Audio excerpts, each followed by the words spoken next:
Bienvenidos al orden del ser.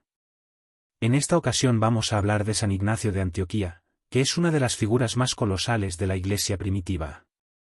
La tradición católica lo venera como uno de los padres apostólicos, lo que significa que no solo conoció la doctrina por escritos, sino que fue discípulo directo de los apóstoles, especialmente de San Juan, y según algunos historiadores primitivos, también recibió la imposición de manos de San Pedro.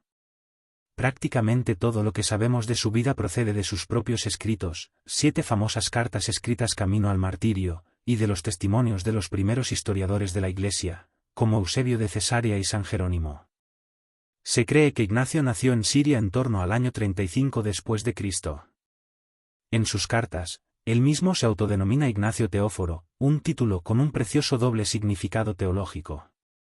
1. El que lleva a Dios. En referencia a llevar a Cristo en el corazón y en el alma a través de la gracia. Otro. El que es llevado por Dios. De aquí nace una antiquísima y entrañable tradición piadosa que dice que Ignacio fue el niño pequeño al que Jesús tomó en brazos cuando les dijo a los apóstoles: el que se haga pequeño como este niño, ese es el más grande en el reino de los cielos. Mateo 18, 4. Antioquía de Siria era la tercera ciudad más importante del Imperio Romano, después de Roma y Alejandría, y el epicentro del cristianismo naciente. Fue allí donde por primera vez se llamó cristianos a los discípulos de Jesús, como consta en Hechos 11, 26. San Pedro fue el fundador y primer obispo de esta sede. Tras él, le sucedió San Evodio. Hacia el año 70 después de Cristo, San Ignacio se convirtió en el tercer obispo de Antioquía, gobernando la comunidad durante unos 40 años con mano firme, gran caridad y un profundo celo pastoral para proteger a su rebaño de las primeras herejías, como el docetismo, que negaba que Jesús hubiera tenido un cuerpo humano real. Bajo el mandato del emperador Trajano, se desató una fuerte persecución local contra los cristianos.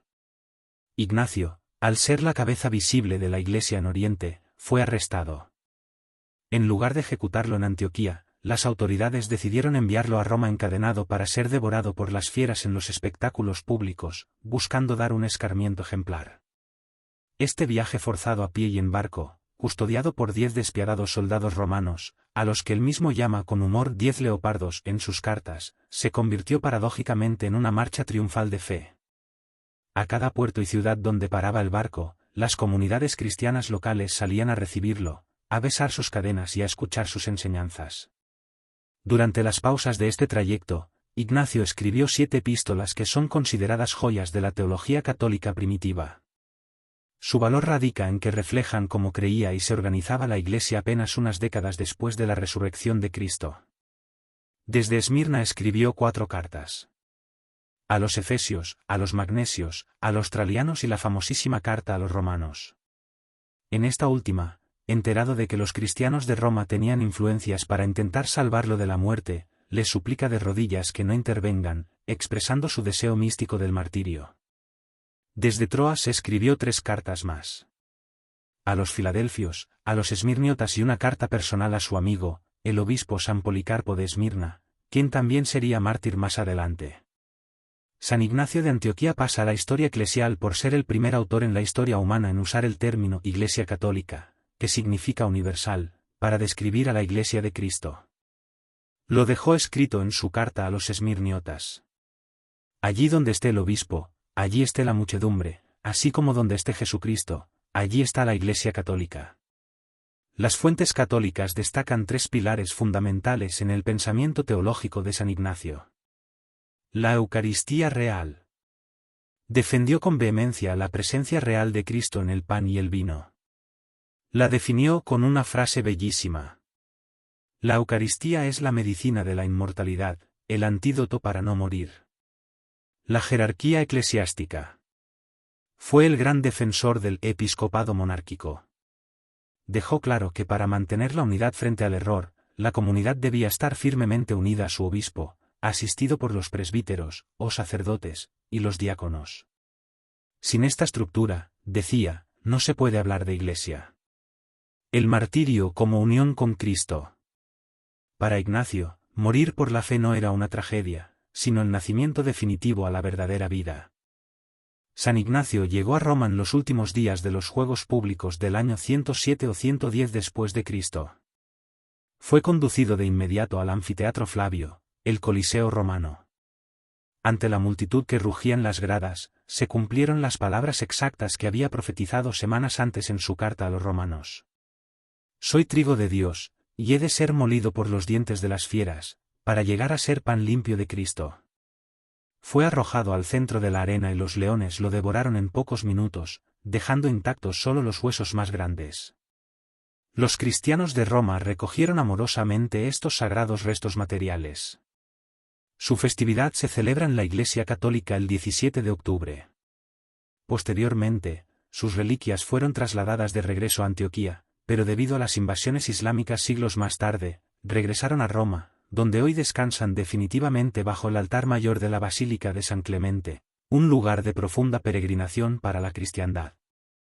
Terminamos el audio reproduciendo literalmente su carta a los romanos, que empieza así.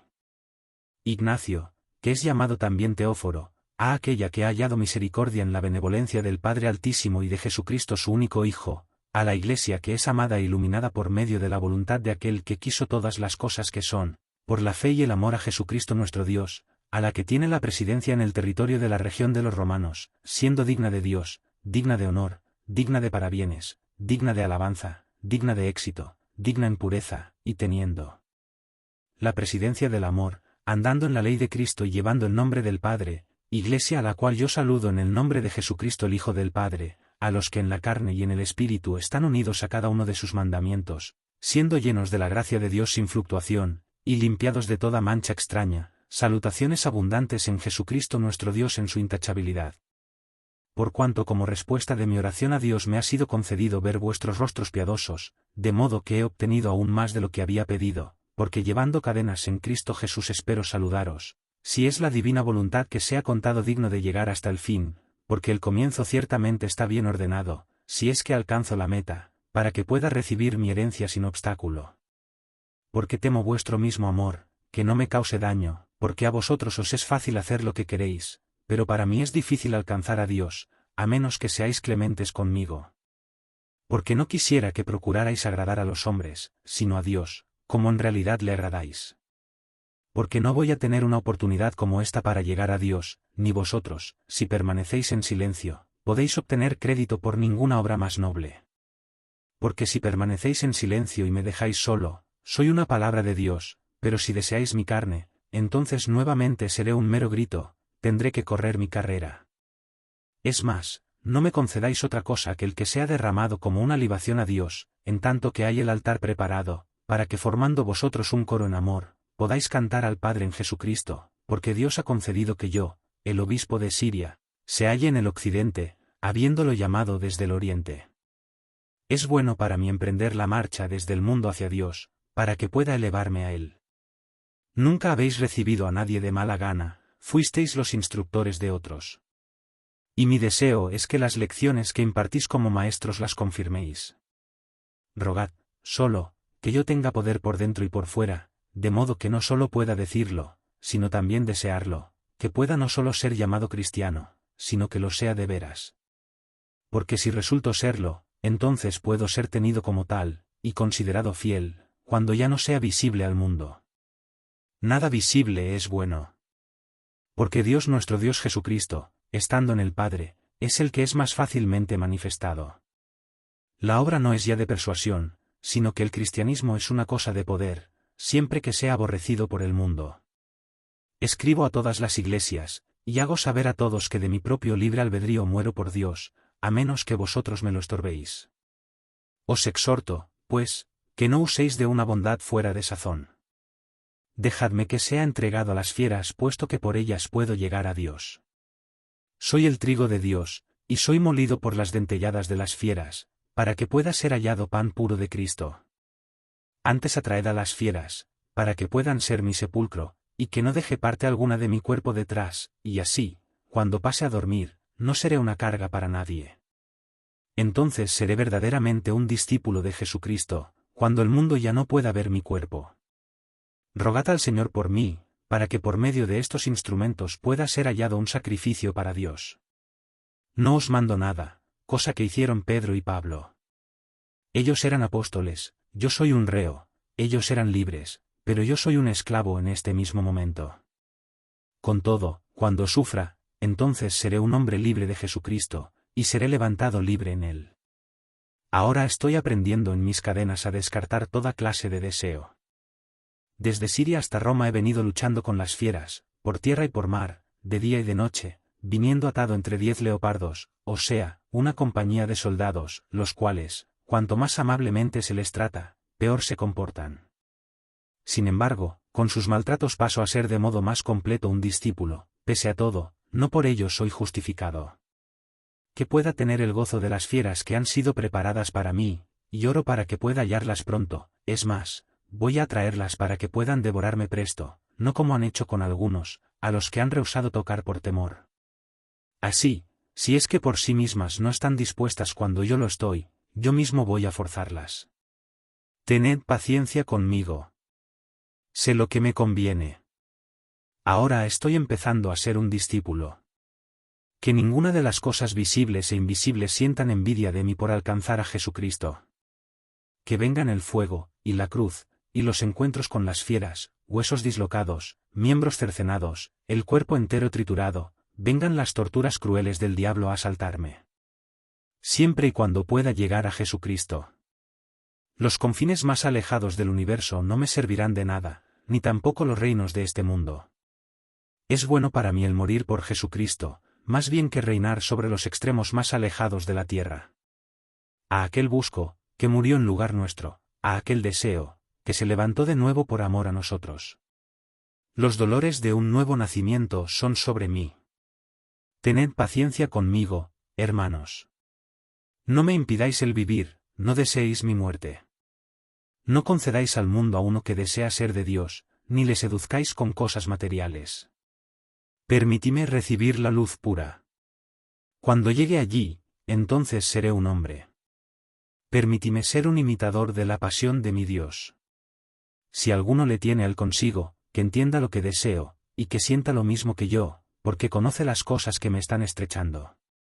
El príncipe de este mundo de buena gana me despedazaría, y corrompería mi mente que mira a Dios. Que ninguno de vosotros que estéis cerca, pues, le ayude. Al contrario, poneos de mi lado, esto es, del lado de Dios. No habléis de Jesucristo y a pesar de ello deseéis el mundo. Que no haya envidia en vosotros. Aun cuando yo mismo, cuando esté con vosotros, os ruegue, no me obedezcáis, sino más bien haced caso de las cosas que os he escrito.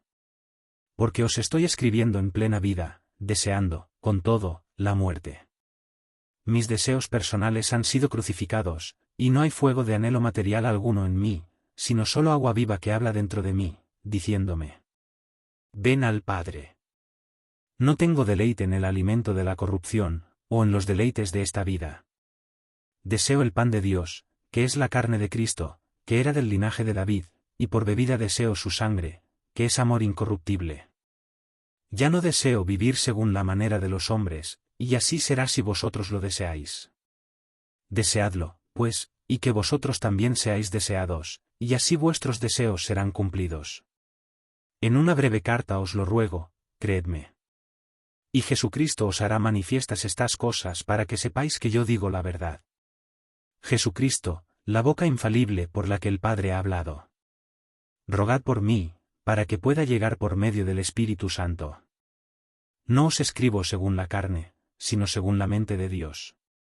Si sufro, habrá sido vuestro buen deseo, si soy rechazado, habrá sido vuestro aborrecimiento. Recordad en vuestras oraciones a la iglesia que está en Siria, que tiene a Dios como su pastor en lugar mío. Jesucristo, solo, será su obispo. Él y vuestro amor. Pero en cuanto a mí, me avergüenzo de ser llamado uno de ellos, porque ni soy digno, siendo como soy el último de todos ellos y nacido fuera de sazón, pero he hallado misericordia para que sea alguien si es que llego a Dios. Mi espíritu os saluda, y el amor de las iglesias que me han recibido en el nombre de Jesucristo, no como mero transeúnte, porque incluso aquellas iglesias que no se hallan en mi ruta según la carne vinieron a verme de ciudad en ciudad. Ahora os escribo estas cosas desde Esmirna por mano de los efesios, que son dignos de todo para bien. Y Crocus también, un nombre que me es muy querido, está conmigo, y muchos otros también. Por lo que se refiere a los que fueron antes que yo de Siria a Roma para la gloria de Dios, creo que ya habéis recibido instrucciones, hacedles saber que estoy cerca, porque ellos son todos dignos de Dios y de vosotros, y es bueno que renovéis su vigor en todas las cosas. Estas cosas os escribo el día 9 antes de las calendas de septiembre. Pasadlo bien hasta el fin en la paciente espera de Jesucristo. Fin de cita. Fuente: Los Padres Apostólicos, por J. B. Laitz. Editorial CLIE. Si te ha gustado, no olvides darle like, comentar, suscribirte, y compartir este podcast. Un fuerte abrazo y gracias por escuchar.